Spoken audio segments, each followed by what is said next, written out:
তোর নামে আমি 1 নাম্বার মামলা দেম, তোর নামে 1 নাম্বার মামলা দেম। এইগুলা কথা বইলাই আমাদের রুম থেকে মানে ওই মেয়ে কি করছে মানে কি ঘুমের ট্যাবলেট খায় আইছে, খায়াটা আওয়ার পরে দে কি এভাবে কথা বলে আমাদের সাথে, মানে খুব অ্যাটিটিউড নিয়ে কথা বলে। আচ্ছা যাই হোক, তারা কি করছে জানি না। তারপর এসে যায় এভাবে তর্ক বিতর্ক লাগা, ভাবি আছে না আমাদের সময় ভাবি, তখন একটা তাপর মারে পিয়ারে, মানে তর্ক বিতর্ক লাগার পরে দে ওর মা বারবার ধরতেছে। তারপর এসে যায় এরকমভাবে ভাবি আর এসে যায় ওর মা তর্ক বিতর্ক লাগার পরে দে পিয়াও 2টা কথা বলছে। ওই যে মেয়ে 2টা কথা বলার পরে দে পরে মেয়েকে একটা তাপর মারছিল ভাবি। তখন ও রাগ গুসাও কইরা ডাইরেক্ট একবার সরাসরি থানায় যায় বিভিন্ন ধরনের মানে হ্যারাস করে পুলিশদেরকে, আমার মামলা নেন। ওইরকমভাবে মামলাটা আমরা অনেক কিছু মানে পুলিশদেরকে ভয় দেখাইতেছে বুঝছেন। আর পুলিশ যদি মামলাটা না নেয় তারপরে দেখি করে উন্নাটা ফালাইয়া দিয়া দেওয়ালে ডুস মারে বুঝছেন। এটা যারা পুলিশ বাইরে আছে ওরা অবশ্যই দেখছে ভিডিওটা, ওরা সব কিছু দেখছে বুঝছেন। তখন দেওয়ালে ডুস মারে। তারপরে সে পিয়া কী করে নিজের হাত নিজে কাটে ওরকমভাবে এই জায়গায় টানার মধ্যে।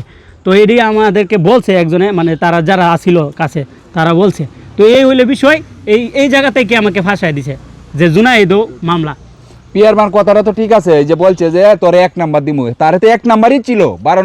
12 তারিখ যে কমপ্লেনটা করছে এই দিন তো জুনাইদ 1 নাম্বার ছিল, সময় ছিল হইল আপনার 2 নাম্বার, ইমরান ছিল 3 নাম্বার। এইটারে 13 তারিখ এটারে বিভিন্ন রকমের মন্তব্য করিয়া ইমরানটা নিচে 1 নাম্বার দর্শন। কিন্তু জুনাইদের কথাটা তো রাইট, তুমি 1 নাম্বারই ছিলা, তোমার তো 1 নাম্বারই আসামি দিল, কিন্তু এটার পরে আবার নিচে দর্শনে। আমরা তো কোনো কিছু করি নাই যে আমাদেরকে ফাঁসাইয়া দিছে। এরকম বারা ফাঁসানি ঠিক হয়েছে? ঠিক তো হয় নাই। ওদের সাথে যখন ভাবি কথা বলে তখন মানে এই ভিডিওর বিষয় নিয়েই ওরা কথা বলতে আসি, ইমরান ভাই আর এই যে মেয়ে। তো পরে সময় ভাবি দেখতে পারে যে তুমি বারবার ইমরান রে মেসেজ দেও কেন। হ্যাঁ, পরে ওই বলে কয় আমি মেসেজ দিছি না, ওইরকমভাবে বলে। পরে ওই পিয়া কী করছে, পিয়ার মার কাছে দিয়েছে। পরে পিয়ার মা বিভিন্ন ধরনের কথা হইতেছে যে আমার মেয়ে এই জীবন ইমরান রে SMS দিব না, এইটা হনলা তস্কা, ওরা অনেক কিছু বলছে। বলার পরে দে এই ও ইমরান ভাই তখন শোরুমে। পরে ওরা হঠাৎ করে বাসায় চলে আসছে। বাসায় চলে আইসা এরকমভাবে হয়ে উল্লাহ করতেছে যে আমার মেয়েকে চিনো, আমার মেয়ে উমুক, আমার মেয়েকে সেনাবাহিনী পছন্দ করে, সেনাবাহিনীকে পাত্তা দেয় না। তারপর কইতেছে আমার মেয়ে এই খেলোয়াড়, এরকমভাবে বিভিন্ন ধরনের কথা বললা মানে তর্ক বিতর্ক করতেছে এক ধরনের, ভাবির সাথে তর্ক। আমি পরে বললাম এই যে আমার বিষয়টা যেটা আমাকে কেন ফাঁসাইছে, আমি বললাম শুনেন এই জায়গায় ইমরান বিপি বাসা, এটা ভদ্র ফ্যামিলির বাসা, আপনি চিল্লাচিল্লি একটু কম করেন।